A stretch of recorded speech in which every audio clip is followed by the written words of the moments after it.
So Danny, he had to do a injury update, obviously mid-season, with a few players out, a few players returning, and a few players with injuries all done and dusted now.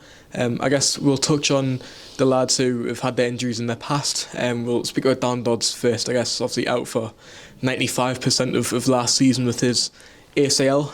How's Dodsy coming along now? So Dodsy's doing very well. Obviously, it's well documented what he had last year.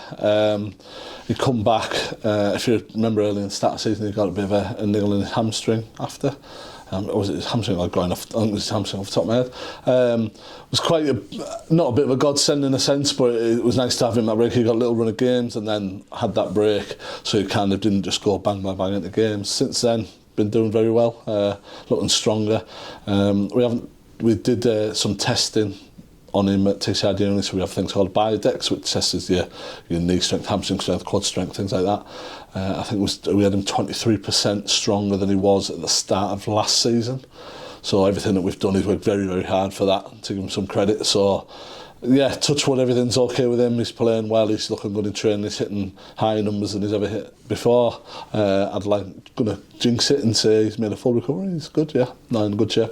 And I think you said previously the knee that he's injured is probably stronger than his other knee. Yeah, that's it. So when we actually, we rehabbed both legs when we were doing it, but yeah, he's actually more strong than he was when we tested him. He was more stronger on his injured knee than the uninjured knee, which I'll take. I mean, ideally when you're rehabbing him, you want him stronger than he was originally, because the argument is he wasn't robust enough, which is why he got injured. I know there's other factors in with that run of games and things when he got injured at the Fylde game, but yeah, a lot stronger. He's looking good. He's still physically developing.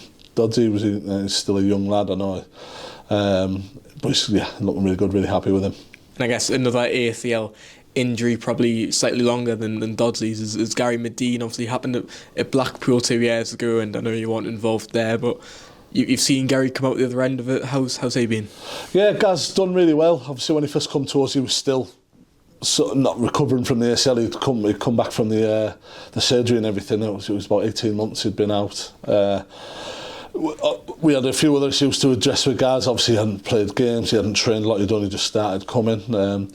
I was a bit fortunate from the physio department point of view. I know Darren was in charge then, but he was very aware that we had to kind of look at him. Obviously Lenny had a bit of a big influence on that as well. We needed to take it in small steps. The problem we've got with someone like Gaz is when he comes in and trains and shows his quality in class, everyone goes, oh my God, we need to get him in. But been really, really fortunate from our management where they've give us the time and give Gaz the time, ultimately what he needed to get right. We had to do a bit of a pre-season with him because obviously he hadn't trained or played for so long, so we kind of he did a bit of a mini pre-season with me, phased him back in. I think it was the goal against Fylde the other week was amazing for him. I could have shed a tear then, to be honest with you. I don't think not one person would have begrudged him that. Gaz is top draw around the lads. He does everything you want him to do. He looks after himself very, very well out of football, away from football. So yeah, it's just kind of, we just need to keep an eye on him. Obviously he's an older player, I'm sure he won't thank me for saying that, but he's an older player, so we'll probably have to give him a little bit more special dispensation than the younger lads. Obviously with his knee injury, knee history and everything like that, but Gaz himself is he's checking all the time. He's always sort of not worrying about his knee, but he's always wanting to know him and knee okay.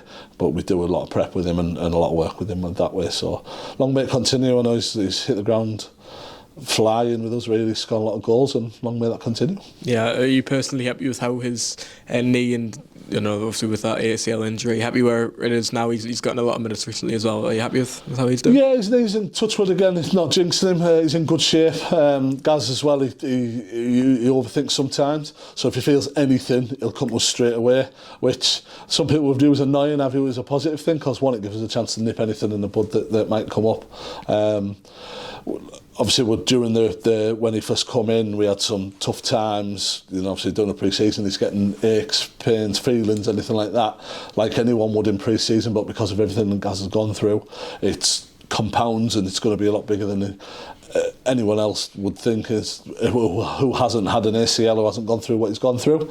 So a lot of reassurance, a lot of phone calls, a lot of checking up on him, making sure it's okay. Sometimes you just he's one of the type of personalities, if you tell him he's okay, you check everything and he knows he's okay, off he goes. But we do need to keep an eye on him. We do need to kind of you'll find I need to pull him back a little bit sometimes, because he can get a bit overexcited and want to do everything, whereas I'll have to kind of step in and go, no, we won't do that. It's the bigger picture thing, because he's very superstitious, his guy as well. He has to do certain things, like he has to train fully, he has to do everything, which I suppose is not a bad thing, but he's got to do everything that he needs to do, and if he wants to do it, and sometimes I've got to try and pull him back, it can be not difficult, but it comes up. But we're working well. He's great.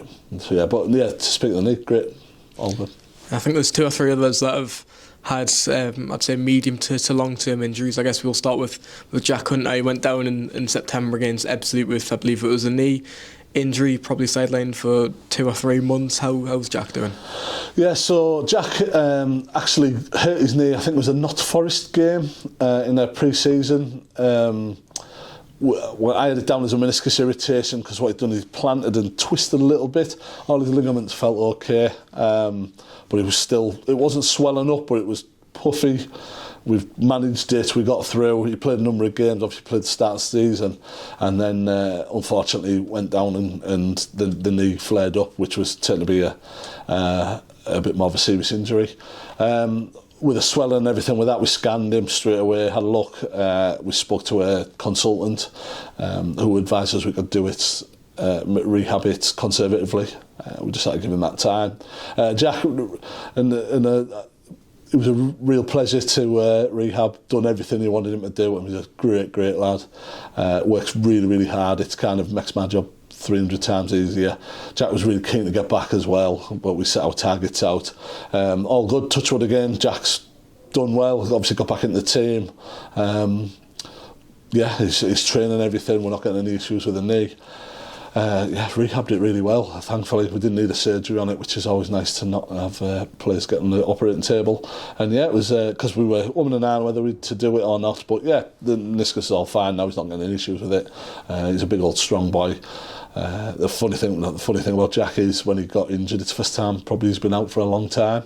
I always shout at the lads because they always say things like, I'm never injured, I did all season here and I wasn't injured, and you come and it's like, don't jinx it, don't do it, and then we say it and it all happens. But yeah, touch wood, all good. And another midfielder in Greg Sloggett, probably had about 2 layoffs, one in pre-season, then one September, October, November time. How's Greg doing? So Greg is got to be one of the most unluckiest players I've ever worked with. So we had a few ankle injuries with Greg. So he rolled it. Was it pre-season game? Sunderland pre-season game. Had a heavy roll. The problem is overpronated, so he's rolled his ankle, and then the players come in and hit him for the challenge. It wasn't a foul. It was just an unfortunate incident, but it's hyperextended the ankle. We recovered from that. And then he'd done it again at Solihull. I think it was after about 3 or 4 minutes the pool had been on, and exactly the same things happened. He played well. We had to get him off. I think at the time I made the decision to get him off. We had I think it was a couple of minutes left. It was a tight game. Rather than risk Greg getting hurt, it was easy to just make a substitute. So I recommended it to Lenny, and he made that. Recovering from that, we're managing it well with Greg. It's fun. It's difficult with Greg because when you rehab Greg, the lad's an athlete. You know, he's a big, strong, powerful runner. So you get him going, and he looks $1 million, and he looks so powerful and strong. So it's like the immediate urge is right. Let's get him back training. It's like no, we have to follow the process, rehab the ankle and everything with that. Greg's been training for a couple of weeks again now since the Solihull game. I think he got some game time on Saturday, so it's just phasing back in with that. It's just more for the opportunity to give him time on the pitch really.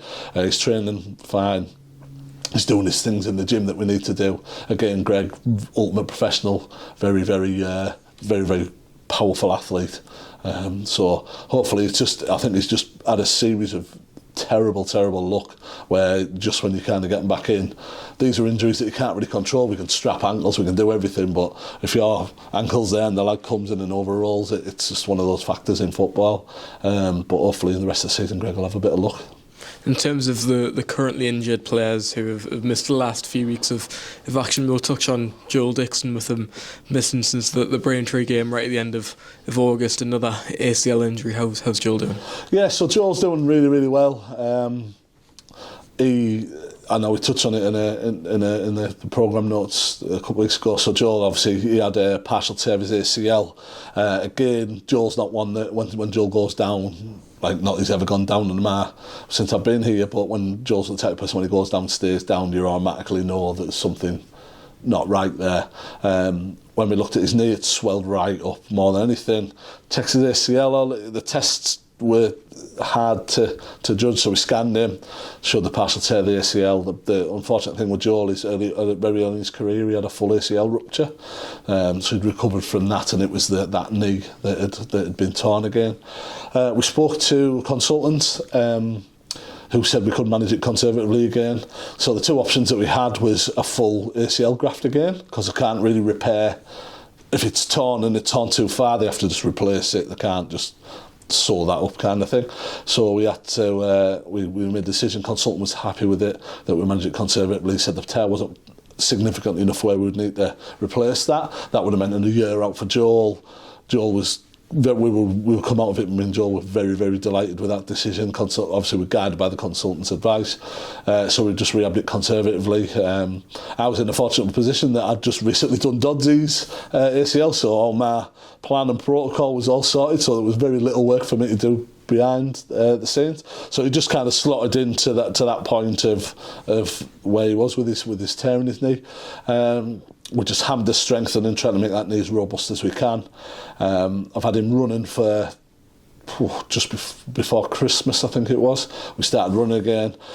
Recently, the last couple of weeks, we've started doing more goalkeeper orientated things. So really interesting when you rehab a goalkeeper, because you've got to add the diving and things out of the player. It's kicking, running, jumping, twisting, turning. Goalkeepers, you've got to get them on the floor, back up.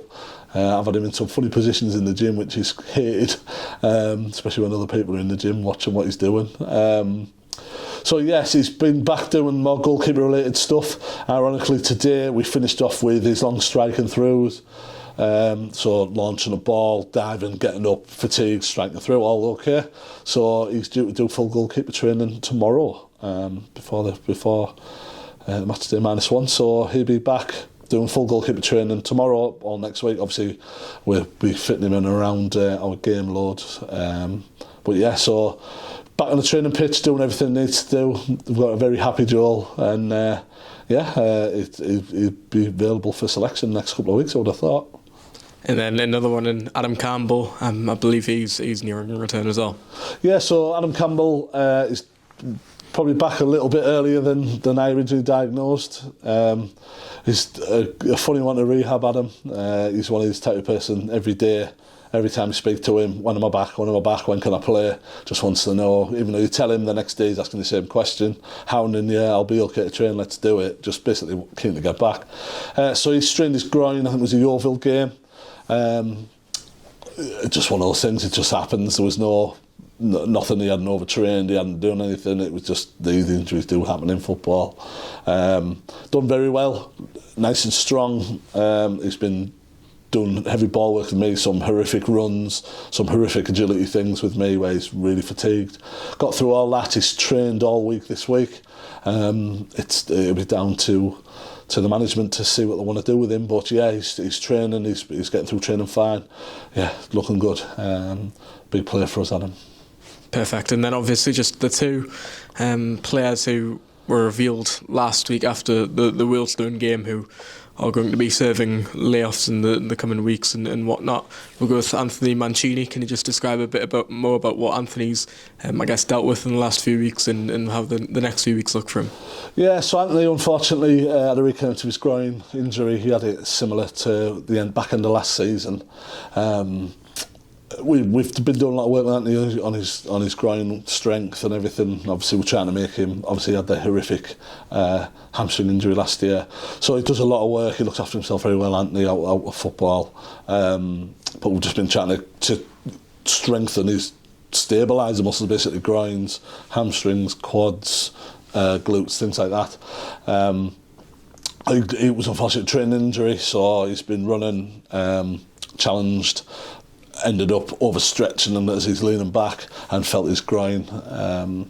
So he's not running at the moment. We've just introduced him into the mechanics of running. Hopefully Monday-ish we'll have him back running, so he's not that far away.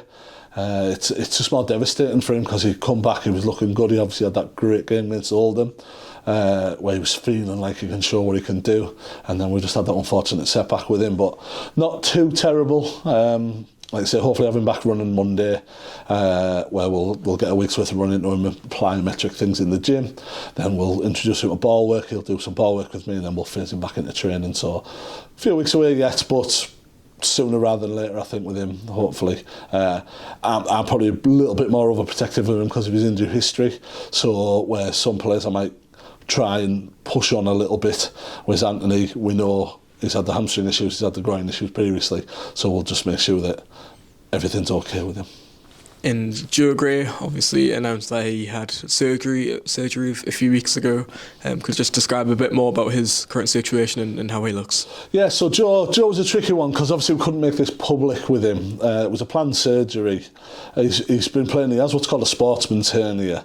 So there's a couple of different types of hernia. So there's a hernia where you have a tear in the abdomen line and, sort of your tissue in the abdomen groin area. And hernia sometimes can protrude through where you get the lump. He didn't have that. He has what's called a sportsman's hernia, so it's known as disruption. So it's tears, like microscopic tears in the stomach wall and everything with that.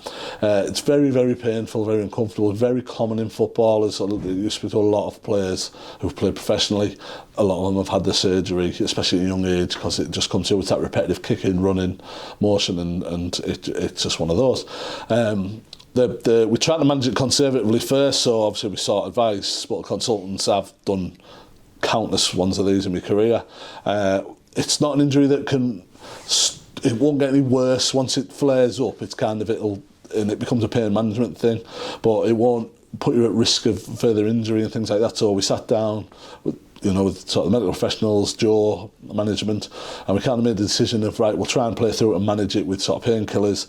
If you notice in some games he managed to get through. Some games we had to pull him, and if you ever see me giving him ice, things like that, just try and manage his workload. It got to a point where the pain started increasing more, so we kind of had to step in and say, look, we need to probably do something about this. So we split the consult, and we had the surgery date planned for the 11th. Obviously Joe played up to then, because again it was with that, but he was in quite a considerable amount of pain. So he had his surgery, all was okay with that. We were there 2 days ago. We've had all the sutures, the staples and the stitches removed. He's been since introduced to light movement, so he's very, very light bike, simple core holding exercises, getting the legs and the glutes moving. Obviously he's been unable to do a lot of things since surgery, so his glutes are quite stiff, hamstrings are quite stiff. Just introducing him into moving, hopefully have him back doing heavy mobility things back in the next week, and then he'll just go through the phases of getting back running, getting up to speed running, getting back doing ball work, and then phasing back into training. He's exactly where we'd expect him to be. Scars are healing okay. He's been checked up. We've got a re-evaluation early February with a consultant, just to make sure that there's no complications there. But at the moment, he's exactly where I'd expect him to be. But yeah.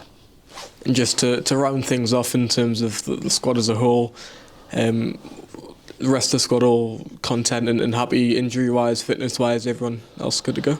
Yeah, obviously we're doing what we do always. We're monitoring workloads.